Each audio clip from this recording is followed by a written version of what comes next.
성부와 성자와 성령의 이름으로 아멘. 그로부터 6달에 하느님이 천사 가브리엘을 갈릴레아 지방 나자렛이라는 마을로 보내시어 다윗 가문의 요셉이라는 남자와 정혼한 처녀에게 가게 하시니 이름은 마리아였다. 천사가 마리아에게 와서 말했다. 기뻐하시어 은총을 입으니 주님이 함께 계십니다. 이 인사말에 마리아는 몹시 당황하며 무슨 뜻일까 곰곰이 생각하고 있었다. 이윽고 천사가 말했다. 겁내지 마시오 마리아. 이미 하느님께 은총을 받았습니다. 두고 보시오. 잉태하여 아들을 낳을 터이니 이름을 예수라 하시오. 그분은 크게 되어 지극히 높으신 분의 아드님이라 불리실 분이요. 주님 하느님이 조상 다윗의 옥좌를 주실 분이며 영원히 야곱 가문의 임금님이 되어 끝없이 다스리실 분이시오. 좋으신 하느님, 저희들 3년간의 성서대학을 지금 시작하고 있습니다. 그 중에는 이미 몇 년 전부터 함께 이 공부를 하신 분들도 있습니다.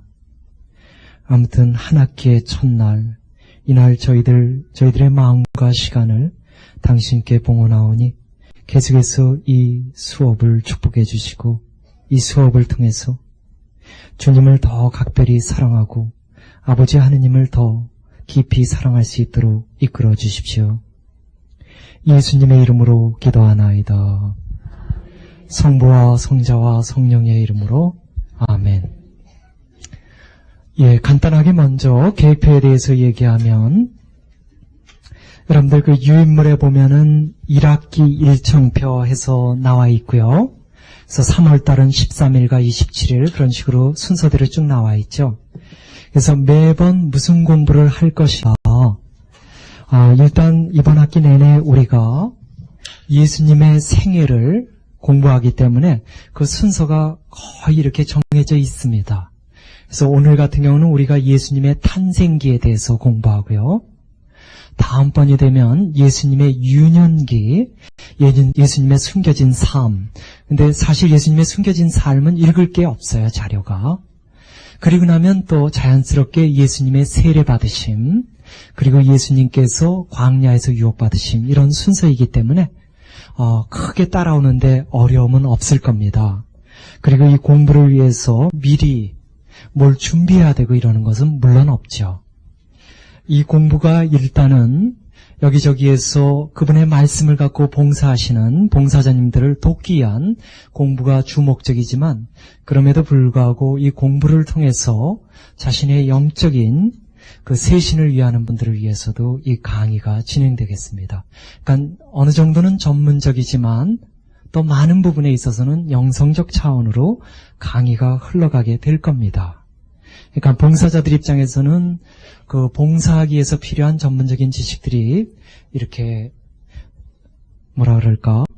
제공되겠지만 또 봉사자가 아니라 하더라도 영적 차원에서 자신의 삶에 적용할 수 있는 자료들이 계속 쉼 없이 제공될 거라고 생각합니다.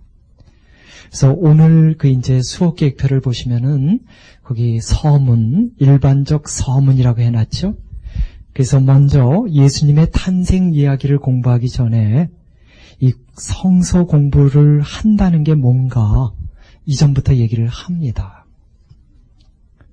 성서 읽기와 성서 공부는 다릅니다. 성서 읽기는 우리 신자라면 누구든지 마땅히 해야 돼요. 일용할 양식을 위해서, 영적 복서를 위해서, 기도하기 위해서 성서 읽기를 해야죠. 그런데 성서 공부는 지금 여러분들이 하고 있는 이 공부는 문자 그대로 성서를 공부하는 것입니다. 성서 공부라는 말과 관련해서 여러분들 질문이 있을 수 있어요. 하느님의 말씀을 담고 있는 책이 성서인데 하느님의 그 말씀을 공부를 통해서 과연 습득할 수 있을까? 하느님의 말씀은 참 지혜라고 얘기하는데 이런 것들이 우리의 지적인 탐구를 통해서 배워진다는 말인가? 그래서 성서 읽기, 기도를 통한 성서 읽기가 의미가 있을 수 있지만 성서 공부라는 것은 때로 인간적인 교만함, 그리고 때로는 부족한 인간적인 지식을 통한 하느님 이해로 나아가진 않겠는가. 근데 아니라는 얘기를 제가 지금 합니다. 일단 성서 읽기에서 보면 성서는 누가 성서를 읽든 다 열려져 있습니다. 그러니까 글자만 아는 사람이 읽는다면 국민학교 밖에 나오지 않은 사람이 성서를 읽어도 충분히 하느님의 뜻을 전달받을 수 있어요. 그런가 하면 성서만을 10년이 넘게 공부한 성서학자들도 또 성서를 읽으면서 나름대로 변화에 필요한 도전들을 받게 됩니다. 그래서 성서 읽기는 누구에게나 열려 있는데요. 누구에게나. 그러나 전부가 열려 있는 것은 아닙니다. 누구에게나 열려 있지만 전부 열려 있지는 않습니다. 이미 여러분들이 알 겁니다. 성서를 읽으면서 때로는 이해가 안 되는 부분이 있어요. 그리고 때로는 충돌되는 부분도 있고요. 그럴 때 이해가 안 되거든요. 그런 부분들이 나타났을 때 여러분들이 성서 읽기를 그만두지는 않아요. 왜냐하면 이해가 안 되면 그냥 지나가면 되니까요. 그러다 보니까 성서가 누구에게나 열려 있다는 생각 속에 모든 것이 이해되는 것처럼 우리 착각할 수 있지만 사실은 성서를 읽으면서 많은 부분에서 우리가 이해를 못하고 지나가는 세계들이 있습니다. 그 이유는 뭐냐면 성서는 누구에게든지 열려 있지만 모든 것을 열어주지는 않는다 이 뜻입니다. 그런데 우리가 신앙생활을 해나가면서 그냥 우리가 이해하는 정도만큼만 이해하면서 신앙생활 할 수 있습니다. 하나도 신앙생활에 어려움 없습니다. 그러나 그 정도가 이제 심화되려면, 그러니까 신앙생활이 성숙 변화되려면은 이해되지 않는 세계를 이해해야 될 시기가 옵니다. 필요합니다. 흔히들 이렇게 얘기하죠. 생선을 먹다가 가시가 나타나면 그냥 가시는 발라버리고 살만 먹으면 되는 것이니까. 근데 때로는 어떤 생선은 가시까지 먹어야 맛있거든요. 그래야 칼슘에도 도움이 되고요. 성서 공부가 얼마나 도움이 되는가 단적으로 보여주는 예는 사도행전 8장에 나옵니다. 사도행전 8장 31절에 보면 에디오피아 내시가 하는 말이 있어요. 에디오피아 내시가 예루살렘에 순례를 왔다가 돌아가면서 성서를 읽고 있습니다. 그는 이사야서를 읽고 있었어요. 그런데 성령께서 필립보 선교사에게 뭐라고 명령을 내리냐면은 저 지금 마차에 가까이 가도록 하거라. 그 내시가 타고 가는 마차에 가까이 가도록 성령께서 명령을 하십니다. 그래서 필립보가 선교사가 이 마차에 가까이 가면서 보니까 이 시가 성서를 읽고 있었어요. 그때 필립보가 내시에게 질문을 던지죠. 지금 읽고 있는 성서 말씀을 알아듣습니까? 그럴 때 이 내시가 뭐라고 얘기하냐면 누가 나에게 도움을 주지 않는다면 제가 어떻게 이 말씀을 알아들을 수 있겠습니까? 그러니까 이사야서 53장에 나오는 야훼종의 노래를 읽으면서 무슨 뜻인지 모르는 거예요. 그때 필립보가 설명을 해줍니다. 이 야훼종의 노래에 이 야훼종이 누구를 가리키는가? 그랬을 때 내시가 깨달음을 얻으면서 즉시 마차를 세우고 나서는 필립보에게 여기 물이 있습니다. 저에게 세례를 베풀어 주십시오.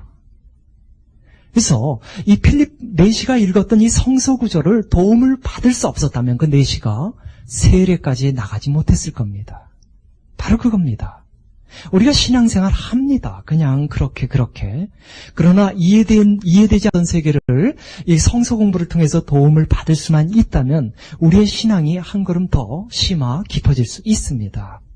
그럼 왜 성서가 모두에게 열려 있으면서도 다 열어주지는 않는가? 이 성서가 씌어진 시기가 2000년 전이죠. 예수님께서 사셨던 시기와 지금 우리가 살고 있는 시기에는 2000년이라는 시간적인 차이가 있어요. 거기다가 예수님께서 살았던 땅은 팔레스타인 땅입니다. 우리는 이 한국 땅에 살고 있죠. 그렇다면 문화적으로 너무 다르죠. 지형적으로도 달라요. 2000년 전에 팔레스타인의 농부들은 씨앗을 뿌릴 때 우리처럼 먼저 밭을 일구고 나서 씨앗을 뿌리지 않거든요. 그들은 먼저 씨앗을 던지고 나서, 뿌리고 나서 그 다음에 밭을 일구거든요. 그러다 보니까 어떤 씨앗은 돌바닥에 떨어지고 어떤 씨앗은 길바닥에 떨어지는 겁니다. 이들의 지형적인 조건이 우리와 다르기 때문에 그들은 그렇게 할 수밖에 없는 겁니다. 근데 만약 우리가 우리식으로 생각하게 되면, 아니 농부가 미쳤나? 왜 씨앗을 뿌리면서 가시덤불에 뿌릴까? 이런 질문이 오겠죠. 뭐 나름대로 생각하고 나름대로 묵상할 수는 있습니다. 그러나 적어도 공부를 통해서 배우게 되면 덧없는 곳에서 우리가 시간을 보내고 깨달음을 얻으려고 애를 쓸 필요는 없겠죠. 그러니까 2000년이라는 시간적인 차이, 그 다음에 문화적 차이, 그 다음에 그 당시 정치적인 상황이 얼마나 우리하고 달랐겠습니까? 그래서 여러 가지 등등의 차이점에 의해서 어떤 식으로든 성서를 이해하기 위해서는 공부가 필요하다는 겁니다. 그래서 우리가 함께 공부할 수도 있고요. 아니면 성서학을 전공한 사람들의 그 책들을 읽으면서 혼자서도 공부할 수 있고요. 말씀을 깊이 있게 알아들으려면 어쩔 수 없이 공부를 해야 됩니다. 불교에서도, 특히 선불교에서도 그렇게도 그 문자를 세우지 않는다고 하지만 문자를 세우지 않기 전에 많이 문자를 공부합니다. 5년 동안 수련을 배울 때 계속 공부하는 게 문자입니다. 그러니까 일단은 뭘 알아야 그 다음에 순전히 하느님께서 우리에게 주시는 그 지혜를 청하죠. 그래서 여러분들이 이 자리에 오신 것은 정말 잘하셨다라는 겁니다. 단순히 어떤 지식의 만족을 위해서 오는 것이 아닙니다. 정말 깨달음을 더 깊이 얻고 예수님을 더 깊이 알기 위해서입니다. 그런데 우리가 성서를 공부하면서 가져야 될 질문이 2개가 있습니다. 먼저 성서 본문이 본래 무엇을 의미하는지, 그러니까 예수님께서 어떤 말씀을 하시면은 그것이 정말 의미하는 것이 무엇인가. 그러니까 첫 번째는 그 본문의, 여기서 본문이라는 건 성서죠. 본문의 원래 의미입니다. 예수님께서 씨 뿌리는 자의 비유를 말씀하셨다면 말씀하신 의도가 있을 겁니다. 근데 많은 경우 우리가 성서를 갖고 나누기를 할 때 이 부분보다는 2번째 부분으로 갑니다. 2번째 부분은 뭐냐면 본문이 나에게 구체적으로 어떻게 적용되는가, 이겁니다. 그러니까 본문이 나에게 어떻게 적용되는가. 우리 보통 성서 말씀 갖고 생활 나누기 하지 않습니까? 바로 이게 2번째입니다.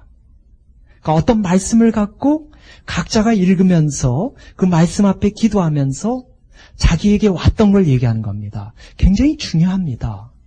그러나 더 중요한 건 그분이 무슨 의도로 얘기했는지 알아야 합니다. 사실 예수님께서 얘기하고 싶어 했던 의도는 저쪽에 있는데 내가 엉뚱하게 이쪽에서 해석하면 어떻게 되는 겁니까? 그러니까 올바른 생활 나누기가 이루어지기 위해서라도 먼저 이걸 먼저 알아야 됩니다. 예수님께서 왜 이렇게 말씀했는지, 예수님께서 왜 이렇게 행위를 했는지 이걸 안 다음에 그 다음에 구체적으로 나에게 이것이 어떤 요구를 하고 있는가 봐야 되는 거죠. 근데 많은 경우 2번째부터 하고 있어요. 첫 번째는 모르고요. 이럴 때 때로는 잘못될 수도 있는 것이죠. 때로는 어떤 젊은 학생이 자기 손목을 스스로 잘라버렸어요. 이 학생은 자주 자해행위를 했었습니다. 젊은이로서, 그러나 신자로서 자신이 하는 그 수음행위, 자해행위에 대해서 늘 괴로워하고 있었습니다. 근데 성서 말씀에 보니까 예수님께서 오른손이 죄를 지으면 오른손을 잘라버리라고 했거든요. 그는 예수님의 이 말씀의 진짜 뜻이 무슨 의미인지를 몰랐기 때문에 문자 그대로 해석해서 너무 자기 자신이 싫고 미우니까 손을 잘라버렸습니다. 이런 일들은 이미 초대교회 때부터 계속되어 왔었죠. 오죽했으면 교회가 아예 칙령을 발표했겠습니까? 죄를 지었다고 해서 사지를 자르지 말지어다. 하도 사지를 잘라버리니까요. 다 두 번째 경우입니다. 스스로 본문을 적용을 합니다. 내가 지금 오른손이 죄를 졌으니까 나에게 적용하겠다 이겁니다. 그러나 산상설계에서 예수님이 오른손이 죄를 지면 오른손을 자르라고 했을 때 이게 무슨 의미인지는 공부를 한 적이 없기 때문에. 그러니까 이 본래 예수님의 그 말씀의 의도를 우리가 모르게 되면 엉뚱한 일들, 비극적인 일들, 때로는 이단들이 탄생할 때 있다 이겁니다. 그러니까 공부가 왜 필요한가를 얘기하는 것이죠. 보통 사람들에게 흔한 일은 아니지만 성서를 올바른 공부 없이 끊임없이 읽으면서 자기 스스로가 재림예수가 되는 경우가 가끔 있습니다. 효경을 100번 읽고 나서 자기식으로 읽고 나서 아비 뺨때기를 때린다고요. 성서를 자기식으로 읽고 나서 100번 읽고 나서 자칭 예수님이 되는 겁니다. 이런 것들은 다 그 본문이 원래 의도했던 뜻을 공부를 하지 않으면서 생겨난 것입니다. 물론 첫 번째가 중요합니다. 그 본문의 의미가, 원래 의미가. 그러나 또 반대로 성서 본문의 원래 의미에만 집중한다면 정말 공부를 위한 공부를 하게 되는 것이죠. 그 본문이 나에게 구체적으로 뭘 요구하는지, 내가 어떻게 변화되기를 원하는지 이런 점에는 관심이 없고 오로지 그 본문의 본래적인 의도에만 관심을 갖게 되면 이거 역시 문제가 됩니다. 많은 경우 그쪽으로 문제가 일으키는 사람도 있죠. 모든 성서학자가 그런 건 아니지만 일반적으로 얘기할 때 성서학자들이 글이 참 어렵죠. 왜 어려운가 하면은 2000년 전에 그 본문에 대해서는, 과거 유산에 대해서는 많이 연구를 해놨는데 구체적으로 이게 우리에게 어떤 의미를 주는가를 설명을 안 해버리니까요. 그러니까 마치 그러니까 고고학적 발굴을 해놓고 나서는 그 과거 사실에 우리를 내버려두고 그냥 떠나버린 꼴입니다. 골통품 수집과 골통품 수집에 끝나버린 행위라고 할까요? 그러니까 항시 두 개가 같이 가야 됩니다. 예수님께서 이 말씀을 어떤 의미를 했는가? 먼저 그걸 공부하고 그 다음에 이 말씀이 이제 나에게 어떤 식으로 적용될 수 있겠는가?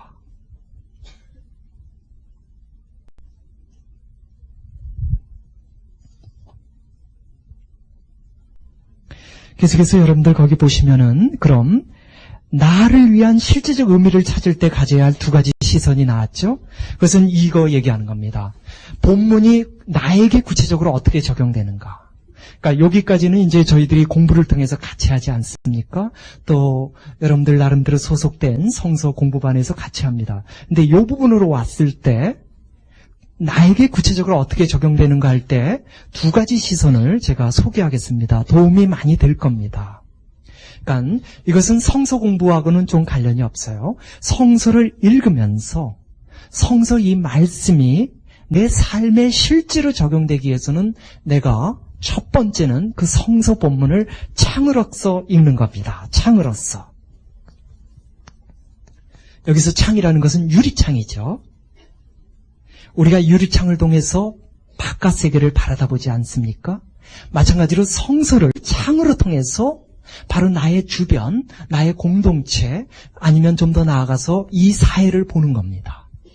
그래서 내 주변의 모습, 내 공동체의 모습이 과연 주님께서 말씀하신 그 모습을 보이고 있는지, 어떤 부분들이 변화가 필요한지, 어떤 부분에 정의가 없는지 보게 되는 것이죠. 창으로서. 저희들 신부님들이 흔히 강론을 준비할 때 성서를 읽는 방법이 바로 이 방법입니다.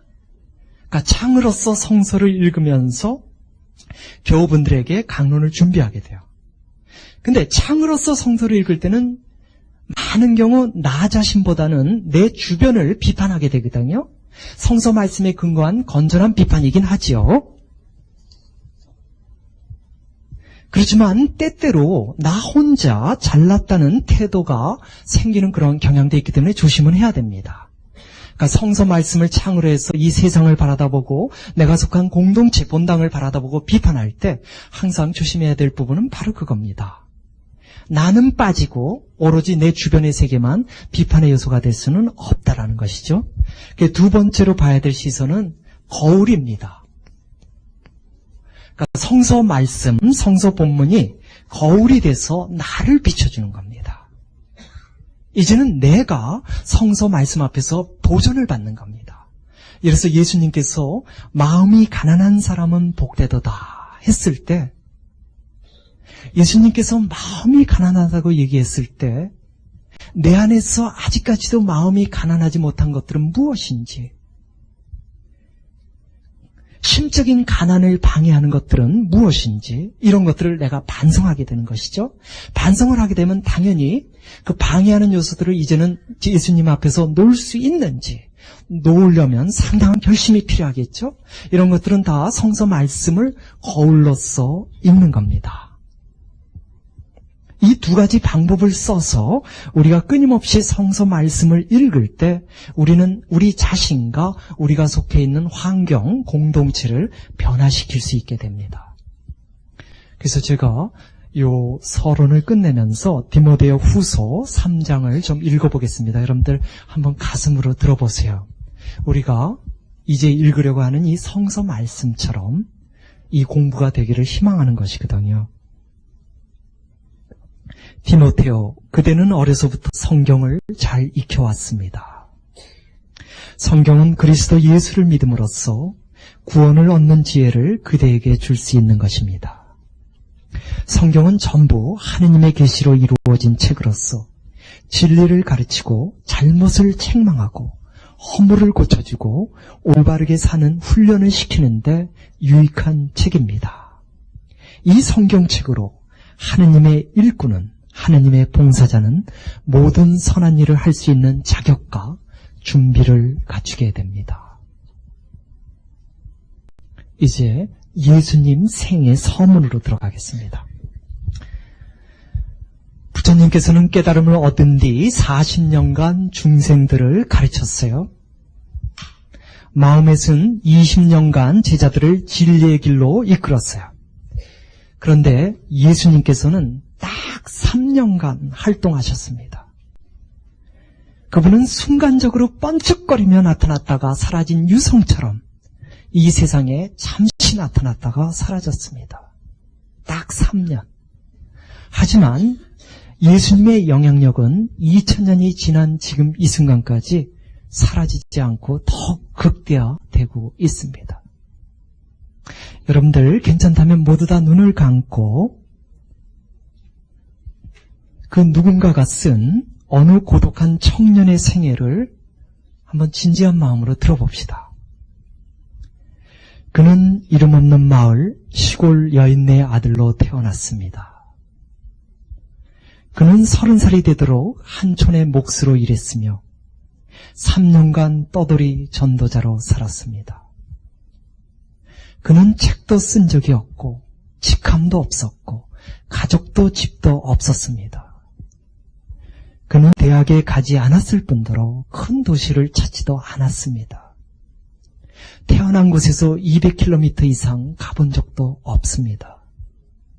그는 이른바 위대한 인간들이 할 법한 일들은 하나도 하지 않았습니다. 그에게는 자기 자신 외에는 믿어주는 이가 없었습니다. 그를 적대시하는 여론의 물결이 몰려왔을 때 그의 나이는 고작 33이었습니다. 친구들은 도망가 버렸고 그는 원수들에게 넘겨져 재판과 모욕을 받았습니다. 그리고 마침내 두 강도 틈에 끼어 십자가에 못 박혔습니다.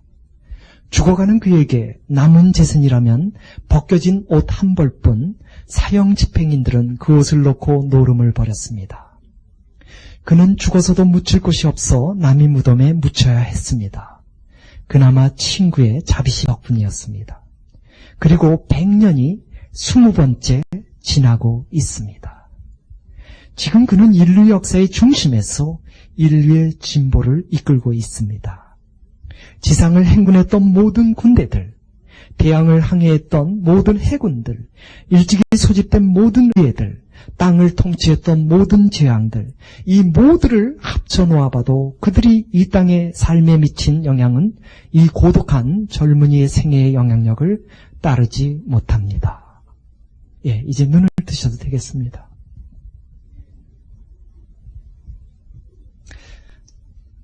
이 자리에는 이제 많은 분들이 있기 때문에 제가 정말 성서 공부로서 하면은 정말 힘든 시간이 될 겁니다.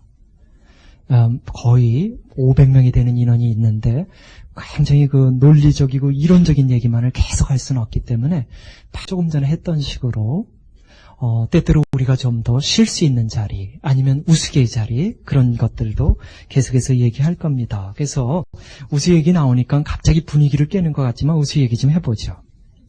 사실은 우스 얘기지만 상당히 깊은 의미가 들어있는 우스 얘기입니다. 여러분들 개그 콘서트 좀 보신 적 있어요? 예전엔 토요일 날 하다가 요즘에는 일요일 날 하거든요. 그걸 제가 어떻게 아는가 하면은 저는 그걸 얼마나 좋아하는지 모르니까요. 거기 보면 수다맨이라고 나와요. 슈퍼맨을 이렇게 패러디한 거죠. 수다맨 천국편 들어보셨어요? 제가 들려드릴게요. 얼마만큼 제가 흉내를 낼 수 있는지 모르지만 한번 들어보세요. 깊은 진리가 들어있습니다. 고조, 저희 천국에서는 성경 10번 읽어가지고는 성경 보았단 소리도 못합니다.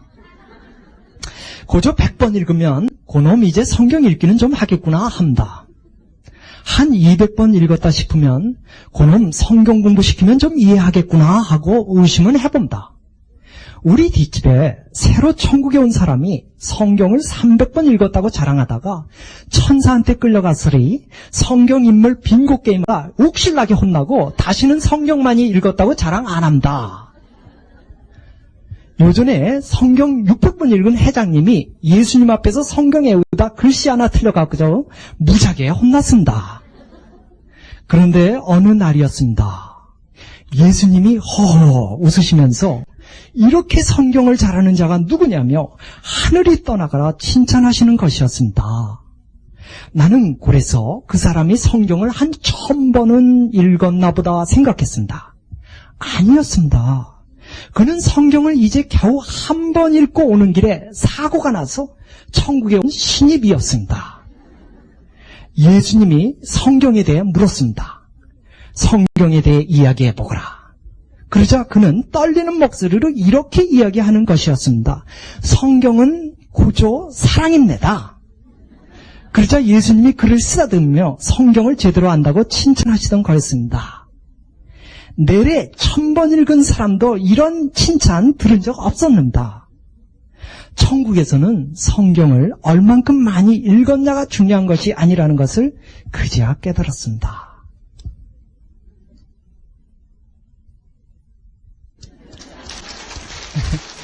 예. 그래서 여러분들 물론 이 자리가 어쨌든 더 잘 봉사하기 위해서 필요한 지식들을 배우는 자리지만 진짜 이유는 정말 예수님을 사랑하기 위해서죠. 그러니까 성경을 사랑하고 성경의 진짜 주인공인 예수님을 사랑하고요. 예수님의 생애를 공부하면서 알고 싶은 것이 뭐가 있을까요? 한번 여러분들 내가 이 자리에 와 있는데 내가 뭘 알고 싶은가? 주제는 예수님인데 예수님에 대해서 내가 뭘 알고 싶은가? 한번 생각해 보세요. 혹시 여러분들 중에 예수님의 외모에 대해서 알고 싶은 분이 있습니까? 예수님께서 미남인지, 키는 큰 사람인지, 아니면 예수님의 머리는 생머리인지 곱슬머리인지 이런 외형적인 그분의 모습이 궁금하신 분이 있을지 모르겠네요. 혹시 예수님의 성장 과정에 대해서 알고 싶은 분들이 있습니까? 예수님께 친했던 친구들이 있는지, 과연 몇 명이나 되는지, 예수님도 사랑에 빠져본 적이 있었는지, 그럼 열렬한 연애를 한 것인지, 혹시나 예수님도 결혼을 한 적은 있었는지, 그분의 교육 정도는 어떤 수준이었는지, 당시 남들이 공부하는 수준만큼 공부한 것인지, 정식으로 학교를 다닌 것인지, 학교를 다녔다면 어느 정도까지 다닌 건지 모르겠습니다. 궁금해하시는 분은 있을지 모르겠어요. 어쩌면 또 이 자리에 오신 분들 중에 예수님의 출신 성분에 대해서 알고 싶어하는 분이 있을지 모릅니다. 정말로 예수님이 다윗의 왕손인지, 예수님의 집안은 나자렛 동네 사람들로부터 존경과 인정을 받는 그런 집안이었는지, 사회적 경력에 대해서 궁금을 갖고 있다면 예수님은 세례자 요한의 제자였었는지, 그런 얘기들을 학자들이 하고 있는데, 예수님께서 제자들을 부를 때 특별히 12를 임명했는데 왜 특별히 12를 임명했는지, 예수님은 왜 안식일에 고의적으로 병자들을 고쳐줬는지, 이런 질문들 한 번쯤은 아마 여러분에게 지나갔을지 모르겠어요. 좋은 질문을 하면 좋은 대답을 갖고 옵니다. 방금 여러 가지 질문들, 가능한 질문들을 제가 쭉 서술했는데 예수님의 외모를 빼고는 몽땅 다 1년 동안 우리가 다 다루게 됩니다. 다 다루게 됩니다. 예를 들어서 예수님께서 과연 결혼했었는가? 다루게 됩니다. 우리가 그동안 그냥 교리를 통해서 배워왔던 것들을 다 비판적으로 다루게 됩니다. 그러니까 공부하는 자이죠. 외모에 대해서는 얘기할 게 없어요. 어거스틴 성인이 분명히 얘기했거든요. 어거스틴 성인께서 우리는 예수님의 외모에 대해서 아무것도 모른다. 정 궁금하면 착하게 살다가 천국 가거라. 가서 보면 되지 않냐? 어거스틴 성인께서.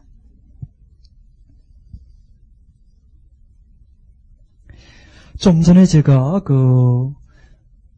수다맨 천국편을 좀 읽었지만요. 우리가 이 많은 질문들 속에서 이제 1년 동안 많은 답들을 듣게 되지만 사실 궁극적으로 우리는 1년 동안의 공부를 통해서 알고 싶은 것이 아니라 사랑하고 싶은 것뿐이죠.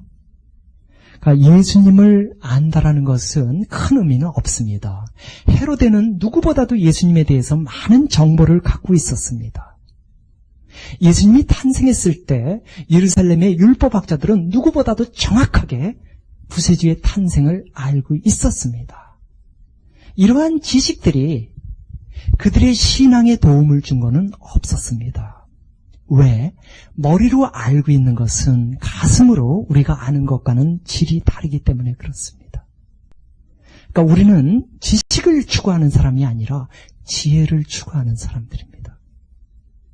지식을 통해서 물론 지혜로 나아가야 되지만 결코 지식 자체가 목적이 아니기 때문에 그렇습니다. 예수님을 가슴으로부터 안다라는 것은 인격적으로 깊이 그분과 친교를 나눈다는 것이죠. 그분에게 속한 영혼이 된다라는 것이죠. 예수님께서 셈저거에서 쓰신 언어가 있습니다. 나는 내 양들을 알고 있고 내 양들은 나를 알고 있다고요.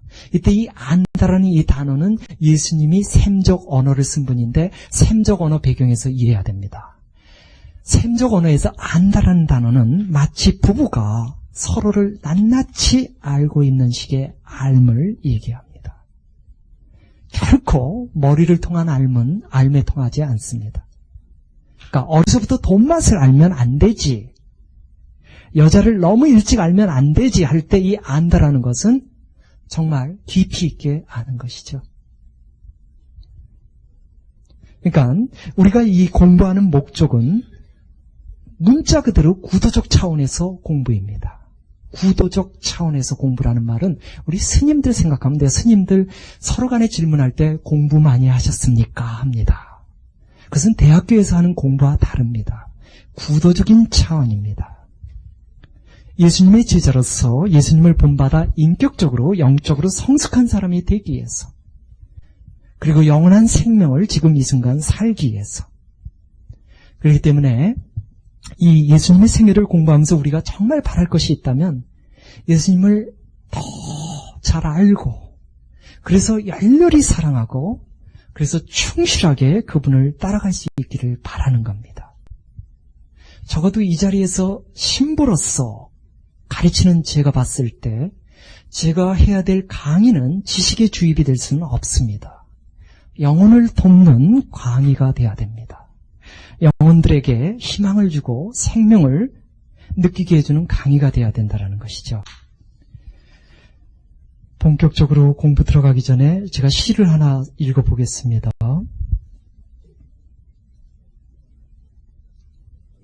우리 인간의 스승이 되신 그분의 바람은 단순합니다. 우리가 그분을 닮는 것입니다. 그분의 눈길을 담고, 그분의 기운을 담고, 그분의 마음을 담고, 그분의 발걸음을 담는 것입니다. 그분의 길은 바로 우리의 길입니다. 스승의 길은 바로 제자의 길입니다. 여러분들 수업계획표를 보면 나오지만 요한복음서에 대한 소개가 나와 있죠. 그래서 잠깐 이 복음서는 왜 쓰여졌는가, 그리고 공간복음서란 무엇인가 좀 설명을 하겠습니다. 먼저 복음서는 왜 쓰여졌는가. 방금 전에 제가 뭐라고 얘기했냐면, 우리가 이 예수님 생애를 공부하는 목적은 그분의 제자로서 인격적 영적으로 성숙한 사람이 되기 위해서, 그리고 영원한 생명을 얻기 위해서. 근데 이것이 바로 복음서 저자들이 복음을 쓴 목적 그대로를 제가 제 언어로 풀어서 얘기한 겁니다. 요한복음 20장 보시면 나옵니다. 내가 이 복음서를 쓴 것은 여러분들이 예수가 그리스도라는 것을 믿고 또한 믿어서 생명을 얻게 하기 위해서입니다. 그래서 복음서가 왜 쓰여졌는가? 우리에게 신앙과 영생을 주기 위해서라는 것이죠. 복음서는 정기서적이 아닙니다. 우리 보통 정기물이라 그러죠. 이순신 정기물, 이강수 선생님의 정기물, 이런 식으로. 복음서는 예수님의 정기물이 아닙니다. 그러니까 예수님의 탄생부터 죽음에 이르기까지 역사적인 사실들을 객관적으로 하나하나 자세하게 보도해주는 그런 정기물은 아닙니다. 역사 기록물은 아닙니다. 만약에 복음서가 예수님의 정기물이라면 복음서가 4개가 쓰여질 리가 없습니다. 4개가 쓰여졌다는 말은 4개가 서로 다른 내용을 갖고 있다는 거거든요. 한 사람의 정기물에 대해서, 한 사람의 그 역사적 생에 대해서 쓸 때 서로 다른 정기가 4개 있다면 이건 너무 불리합니다. 예를 들어서 송목모라는 사람이 있는데 저라는 사람에 대해서 무엇인가 정기물을 쓸 때 서로가 충돌되고 서로가 다른 정보를 주는 정기물이 있다면 말도 안 되는 것이잖아요. 근데 예수님의 생애를 알려주는 복음서는 무려 4개거든요. 근데 4개가 많이 다르고 틀리거든요. 이 자체가 증거이죠. 복음서는 정기물이 아니라는 것이죠. 오히려 복음서는 신앙 고백서라는 것이죠. 복음서를 통해서 예수님께 우리의 신앙을 갖게 되는 것이니까요. 그렇기 때문에 우리는 복음서 저자라는 말을 쓰기는 하지만 복음서 저자가 아니라 복음서 작가라는 말은 안 씁니다. 지금 제가 무슨 얘기를 하고 있는가? 이 복음서가 신앙을 목적으로 해서 쓰여진 거지만 그렇다고 해서 역사적인 사실과 동떨어져서 쓴 건 아니라는 거예요. 철저히 예수님의 역사적인 그 사건을 바탕으로 해서 각 복음서가 신앙적, 사목적 차원에서 쓰여진 것이라는 거죠. 그렇기 때문에 아예 역사하고는 관계가 없이 복음서 저자가 썼으면 작가죠, 작가. 작가는 공상을 통해서 쓰거든요. 근데 누구도 우리는 마테오 작가, 마르코 작가 이런 말 안 쓰거든요. 그 이유는 비록 이것이 역사물은 아니지만 역사의 바탕을 뒀다 이겁니다. 그래서 복음서 저자라 그러지 작가라는 말은 안 쓴다는 것이죠. 지금 제가 이 복음서가 왜 쓰여졌는가 얘기를 하면서 여러분들 복음서를 보게 되면 각 복음서마다 첫 번째 기적 이야기가 다 다릅니다. 첫 번째 기적 이야기가. 먼저 마르코 복음과 루카 복음을 보게 되면 첫 번째 기적 이야기는 귀신을 쫓아내는 기적 이야기입니다. 마테오 복음을 보게 되면 첫 번째 기적 이야기는 등병자, 나병 환자를 고쳐준 이야기입니다. 요한복음을 보게 되면 첫 번째 기적 이야기는 물을 포도주로 바꿔준 가나 혼인잔치의 기적입니다. 포도주. 그럼 보세요. 예수님, 똑같은 주인공 예수님께서 마르코 루카에서는 첫 번째 기적이 귀신 들린 사람을 쫓아내는 거고, 마테오 복음에서는 나병 환자를 낫게 하는 거고, 요한복음에서는 포도주를 만들어주는 것이고 다 달라요. 이것이 하나의 증거죠. 복음서라는 것이 예수님의 정기 자체가 목적이 아니라는 거예요. 요한복음 21장 25절에 이런 말씀이 나오는데 한번 들어보십시오. 예수님께서 행하신 다른 일들도 많이 있다. 만일 낱낱이 다 적는다면 온 세상이라도 그 책들을 모두 담아내지 못할 것이라고 나는 생각한다. 그래서 요한복음 저자가 뭘 얘기하냐면 예수님께서 수도 없이 많은 행위들을 했지만 나는 그 중에 일부만 뽑아서 여기 기록했다, 이 뜻입니다. 그러니까 예수님께서 많은 기적들을 했는데 마르코와 루카는 특별히 귀신을 쫓아내는 구마 행위를 첫 번째 기적으로 뽑은 겁니다. 각자가 이렇게 많은 자료 중에서 생각한 바에 따라서 선택을 하는 것이죠. 그러니까 혹시라도 여러분 중에 누구 게 진짜야? 누구 게 거짓말이고? 이런 식으로 질문하면 뭔가 오해하고 있는 겁니다. 수도 없이 많은 자료 중에 신앙에 도움이 될 자료만 각자가 이렇게 저자들이 선택한 것뿐이지 이것이 뭐 누구 게 진짜냐를 따지는 건 아니거든요. 예.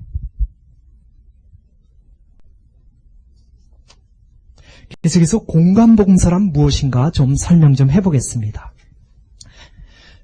우리가 공간복음서 할 때 공간이라는 말은 한자를 쓰게 되면은 공통될 공자에다가 바라다보다 하는 관입니다. 그래서 우리말로 풀이하면 함께 바라보기, 이 뜻이죠. 그래서 예수님의 생애를 큰 틀을 갖고 소개를 할 때 마르코, 마테오, 그리고 루카가 함께 바라다보고 있습니다. 함께 바라다본다라는 것은 좀 더 구체적으로 얘기하면 예수님의 세례 장면이 나오고요. 세례 장면 전에 세례자 요한이 등장하죠. 세례자 요한이 등장하고 그 다음에 예수님의 세례 장면이 나오고 그 다음에 광야 유혹이 있게 되고 그 다음에 예수님께서 갈릴리에서 공생활을 시작하시고 갈릴리에서 거의 2년 반 동안 공생활을 하시다가 한 돌아가시기 6개월 전에 유대 땅을 향해 올라가시고요. 그러다가 돌아가시기 한 주일 전에 예루살렘에서 활동하시다가 십자가에 못 박혀 죽으시고 죽음, 그리고 나서 부활하는 겁니다.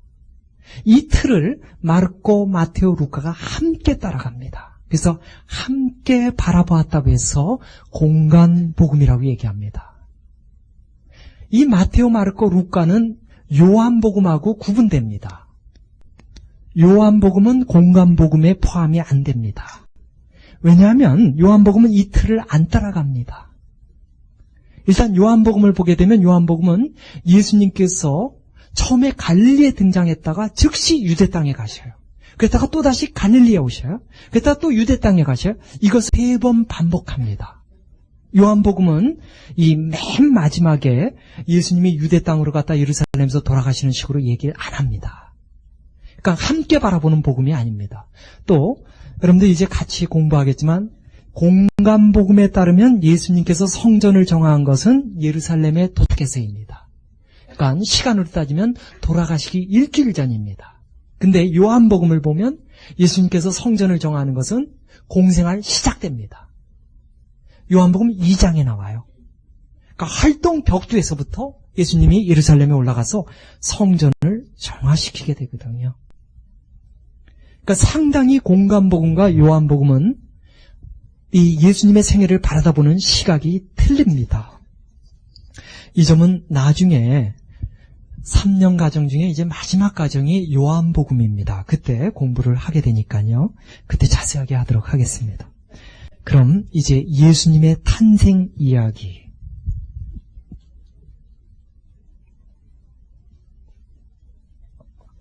세계 역사에서 가장 획기적이었던 사건이 있다면 그게 무엇일까?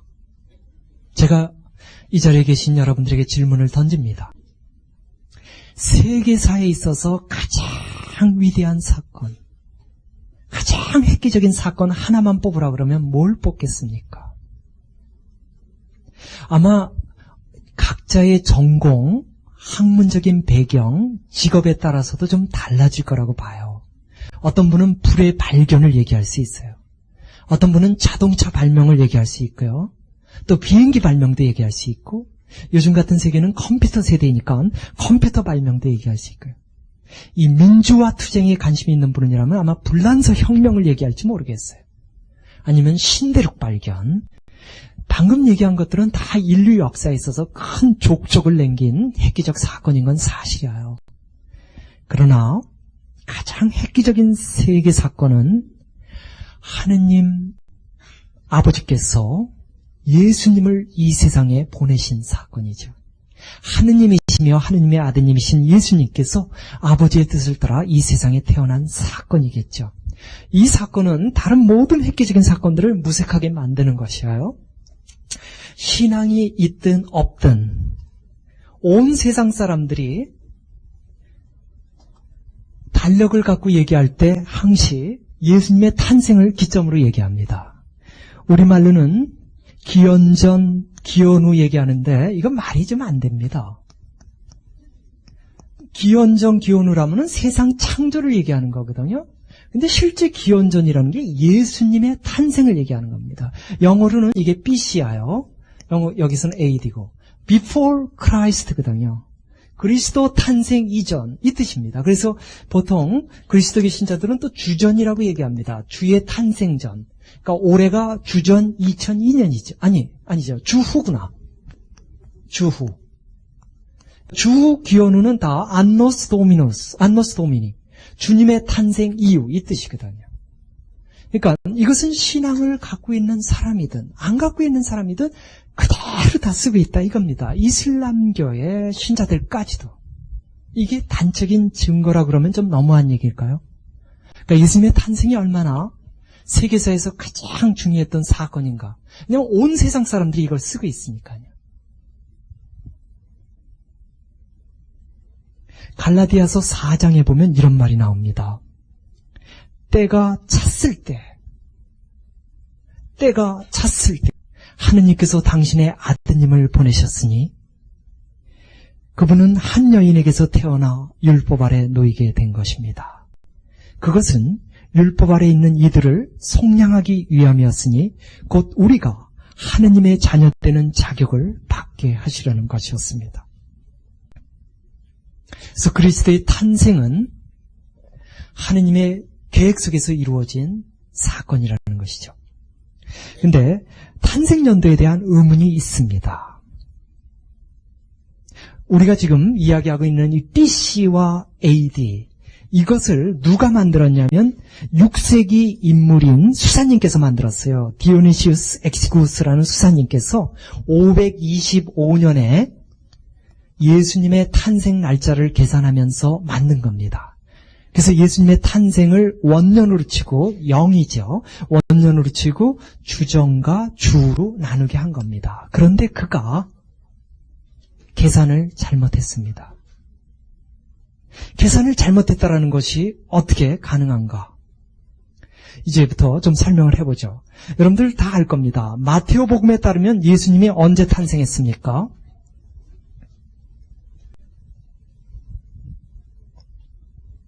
마테오 복음에 따르면 예수님 탄생은 헤로데 대왕 때입니다. 여기서 대왕을 붙이는 것은 그의 아들 헤롯 안티파스와 구분하기 위해서입니다. 헤로데 대왕 때 예수님이 탄생했습니다. 근데 이 헤로데 대왕은 언제 죽냐 하면 BC 4년에 죽습니다. 그러니까 잘못 계산한 거죠, 벌써.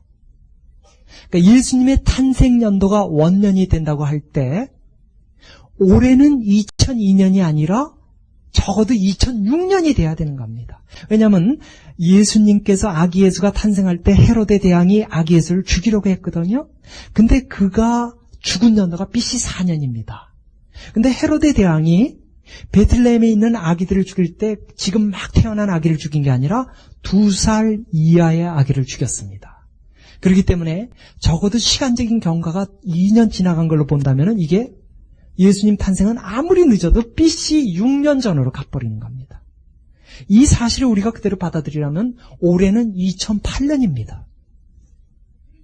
그런데 루카복음을 보십시오. 루카복음을 보게 되면 예수님께서 탄생한 게 언제 탄생했냐면 아우구스투스 황제가 인구조사령을 선포했을 때 그 당시 시리아를 다스리고 있었던 퀴리노 총독 때 아기 예수가 탄생했다 이겁니다. 그러니까 명령은 아우구스투스 황제가 내렸지만 구체적인 집행은 각 지역의 행정관들이 하지 않습니까? 그랬을 때 퀴리노 총독이 그 시리아와 팔레스타인 땅을 다 다스리고 있었기 때문에 이제 명령을 내린 것이죠. 근데 퀴리노 총독이 언제부터 시리아, 팔레스타인, 오늘날 그 이스라엘 땅을 다스리는 총독이었냐면 AD 6년입니다. 그럼 우리가 루카복음을 따르게 되면 AD 6년이 사실은 0년이 돼야 됩니다. 0년. 그렇게 되면 올해는 2002년이 아니라 1996년이 돼야 됩니다. 정신없죠, 여러분들? 헷갈리게 만든 건 제가 아닙니다. 헷갈리게 만든 거는 아까 그 수사님이십니다. 엑시구스 수사님께서 계산을 잘못하는 바람에. 근데 사실 엑시구스 수사님께서 계산을 잘했다 하더라도 그분도 정신이 없을 거예요. 왜 정신이 없냐면 마테오와 루카복음 차이에 엄청 차이가 있습니다. 한번 보세요. 헤로데 대왕이 죽은 해가 BC 4년이에요. 그리고 퀴리노 총독이 루카복음에 따라서 총독으로 임명된 해가 AD 6년이에요. 이 차이는 무려 10년입니다. 10년. 이런 문제점들을 어떻게 해결할 것인가. 방금 얘기한 이런 것들이 이제 성서학과 함께하는 공부에서 이루어지는데요. 아마도 마테오 복음이 맞을 겁니다. 예수님께서는 헤로데 대왕 때 탄생했을 겁니다. 아마도가 아니라 거의 성서학자들이 그렇게 믿습니다. 다만 루카는 이방인입니다. 유대인이 아니에요. 이방인이기 때문에 이 유대 역사에 대해서 잘 모르죠. 사실 우리나라 사람이 아닌 사람이 우리나라 역사를 쓰려고 그러면 잘 모를 수 있거든요. 그렇기 때문에 루카가 이방인으로서 예수님의 생애에 대해서 한참 뒤에 복음서를 기록하면서 이 헤로데 대왕 때 있었던 인구조사령을 착각해가지고 퀴리노 총독 때 있었던 걸로 저거한 게 아닌가 이렇게 추측을 하고 있습니다. 그래서 정리해서 말씀드리면 아기 예수는 헤로데 대왕 때 탄생했어요. 아마도 헤로데 대왕이 죽기 2년 전 계산하면 BC 6년 전에 태어났을 거예요. 아마도 BC 6년 전. 그래서 예수님이 33살에 돌아가셨다는 것이 원년에서부터 시작한 거라면 0년에서부터 실제 예수님의 나이는 그 6을 더 더하면 39살이 될 겁니다. 이런 것들은 학문적인 논의이기 때문에 이 자리에 나는 예수님하고 같은 나이라서 너무 좋은데 근데 갑자기 39이 된다니까 섭섭한 분들이 있을 텐데 이건 학문적인 논의일 뿐입니다. 그 다음 계속해서 예수님의 생일은 정말로 12월 25일인가? 신약성서 어디에도 예수님께서 12월 25일 0시에 태어났다는 말은 없습니다. 예수님의 탄생일을 12월 25일로 잡았던 것은 300년이 지나서부터입니다. 그전에는 예수님의 탄생 날짜를 일정하지 않게 기념했습니다. 동방교회, 그 다음에 라틴 서방교회 다 제각기 달랐습니다. 그래서 1월 6일 날 기념하는 교회도 있었고요. 3월 21일 춘분날 기념하는 교회도 있고요. 12월 25일 기념하는 교회도 있었습니다. 그러다가 3세기에 들어와서 로마 교회가 베드로의 그 사도권을 물려받은 로마 교회가 탄생 날짜를 12월 25일로 잡았던 겁니다. 그 이유는 이따가 다시 두 번째 수업할 때 하겠습니다.